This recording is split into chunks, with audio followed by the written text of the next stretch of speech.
Hello folks, so I'm going to do a little video here, and it's just going to be a video to show you how to do some basic artwork, digital artwork. So what I'm going to do, I mentioned to you before, sorry, I'm just going to reduce this here, there's loads of different, I'll just show you my screen setup here, but there's loads of different art-based applications that you can download on your PC or your laptop or tablet or whatever it might be. Some of them are really elaborate, but the one I'm using and the one I've recommended you download is called Krita. And the reason I picked that one is that it's very good. It's open source, so it's for free, and it works reasonably well on most devices. So I've already downloaded it. What I'm going to do is I'm going to open it up here on my PC. So I just double click on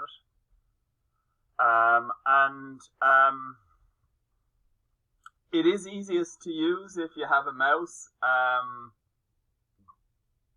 But I mean, you can use a touch screen, or there's a whole range of different ways. Okay, so I'm going to clear this. So this is the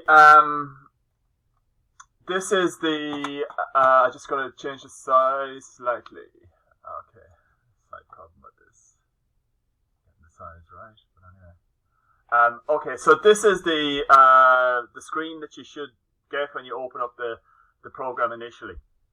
Okay, so what I'm going to do is there's loads of different ways of using this, and there's loads of different, you can take it as complex or straightforward as you want, but I'm going to do something very basic. So what I've done is I've downloaded a Painted by Numbers template into one of my folders. These templates are up on Moodle, so you can download them onto your own file or folders wherever you save stuff for this module. Okay, so then you go to File in Krita, you go to Open, and what that does is just allows it allows you to open a picture file, and you can see it's only picture files here. A picture file from your hard drive or from your external drive. So I'm going to open the one that says cake. So open that, and what it does is it plants that cake picture template in front of me. Okay, so now what I'm going to do is I'm going to show you how you paint the cake. I'm going to move this over slightly because I'm not really going to, there's only 2 or 3 things that I'm going to use here. Okay, so the first thing for you to be conscious of is, see the circle that's here? That circle denotes the paintbrush. So this is the paintbrush. And when I click on it, it'll paint. Okay, so what I need to do, once I've started painting, so it'll paint like that. Okay, so I can press Z again in the same way. So you press Control Z deletes what you've done. Okay, so the first thing I'm going to do is color number 1 is red. So what I do is I take the cursor over here and I highlight red. And this is the shade of red. Whichever shade of red I highlight is the shade of red it's going to paint. So that's it there. Now that's way too big I suppose it's not too big for a circle. I can go around like this. So this is the cherry on top. Okay, so that's the cherry. Okay, so what I'm actually going to do is I go up to this space up here on this dialog box on the top of the screen, and I can make my paintbrush smaller. So now it's very small, so I need it somewhere in between. So that works. Well, I actually need a little bit bigger. So the thing to be conscious of, this is a good size now, and the thing to be conscious of when you're using the paintbrush is that when it gets very small, it gets very hard to draw. So you want it as big as you can accurately fill in the space. So what I'm going to do, that's number 1 covered. 2, 3 is blue. So I go over to this side, I highlight blue, and I paint it in blue. So I go around.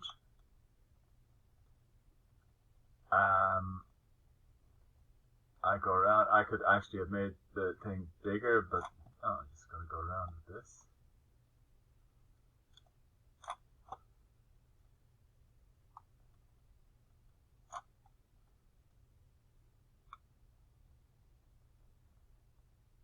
Okay, I'm actually going to make it a little bit bigger just to fill in the bits there.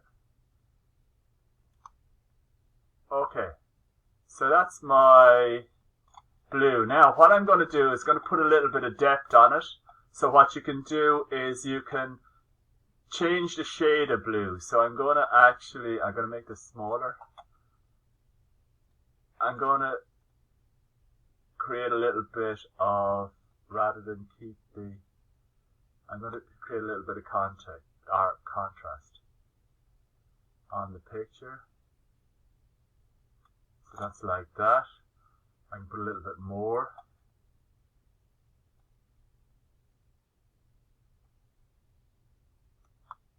And what I want to put is a little bit darker on the other side. I'm going to make this a little bit bigger. So here.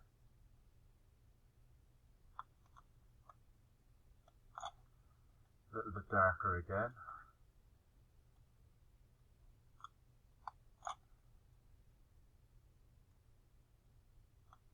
So, okay, so that's, I'm going to actually pull it up. Okay, that's the top layer. Okay, so then I want to go to the next layer, which is green. So I go up to green. I'm picking that green. And I'm going to go around, I'm going to go around the shape green.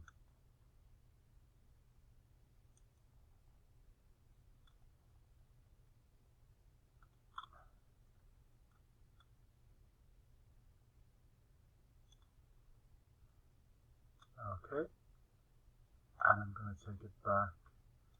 It takes a bit of effort to get out, a bit of practice to get used to doing it.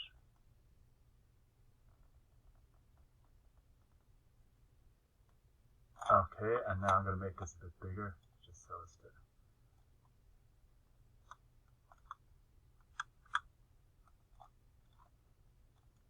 Okay, and I have fully painted over. Now, I'm going to do similar with this in terms of depth. So as you see, the bigger you make it, the smoother it becomes, the picture.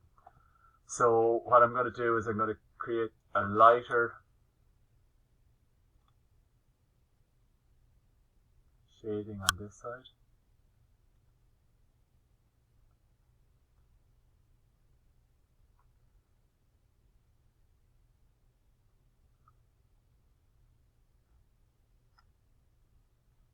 And along there. And then lighter again, maybe.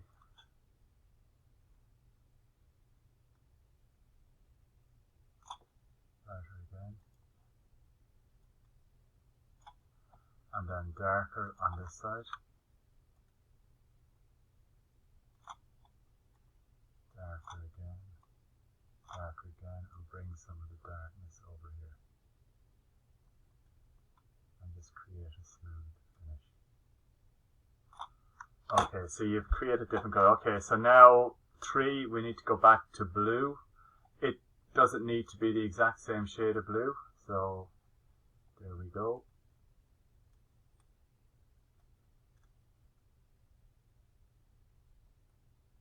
Okay, and around. Okay, I'm going to make this actually bigger. I just need to speed up a minute because I don't want. Okay.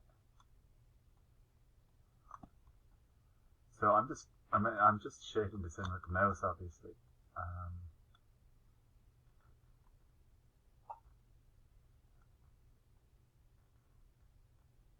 Okay, and around again. Oh, so I went in. So I can put Control Z, gets rid of that if I've made this. Now, I've made this lots of different ways. You can. Okay, I'm actually going to make this bigger again instead of getting reasonably confident that I can control.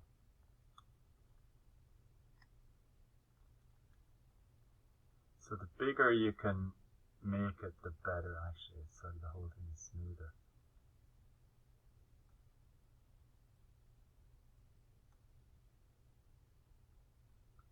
Okay, and then color it all in.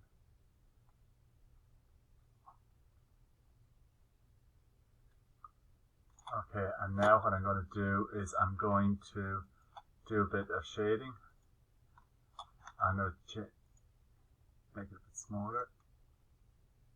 Okay, a little bit bigger than that. I mean, it is one of the challenges really is around getting the. So you just change the color slightly around the edge.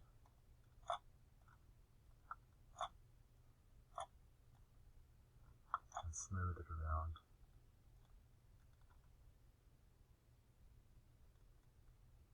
Okay, now what I'm going to do is I'm going to do a bit smoother again, lighter again.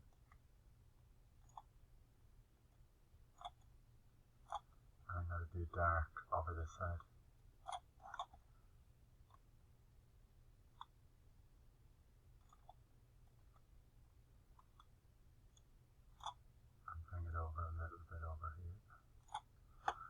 And then I'm just going to do the last one, which is 4, which is yellow. So I go up here with the yellow, and that should allow. Okay, that's not the yellow I'm looking for. That's what I like it. Okay, now I'm just going to show you another thing that you can do with this. Okay, as you see, I'm getting a little bit untidy now, but I'll make it a bit bigger. Okay, now if you want to leave the marks in, so if you don't want to leave the 4 in, but if you want to leave these shaded marks, you just change the opacity. That's how transparent it is. There. So you can see through the line. Bring it up again.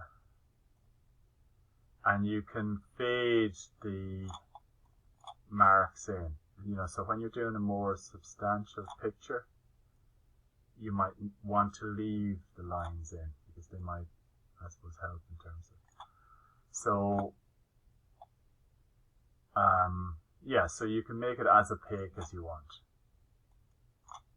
or not. Okay, so you can see a bit of the line there, so I want to get rid of the bottom line. Okay, so what I'm going to do now is I'm going to put a bit of contrast on this again.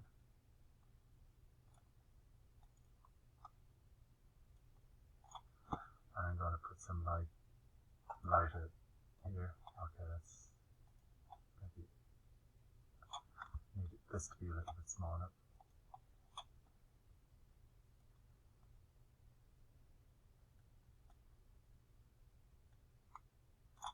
And bring it a little bit down here.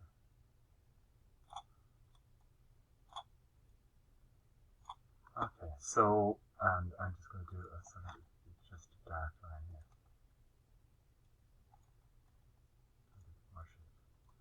Okay, so that's the cake. Now what I want to do, these are part of the picture, so I just want to get rid of those. So I'm going to look at getting a white. Let me see, where is white? Over here. Just go very white, and you can get rid of those. That's closer to the white that's in the background. You can get this as big as you want then. You want it fully opaque. So it gets rid of all that stuff. You can go over here and get rid of that as well.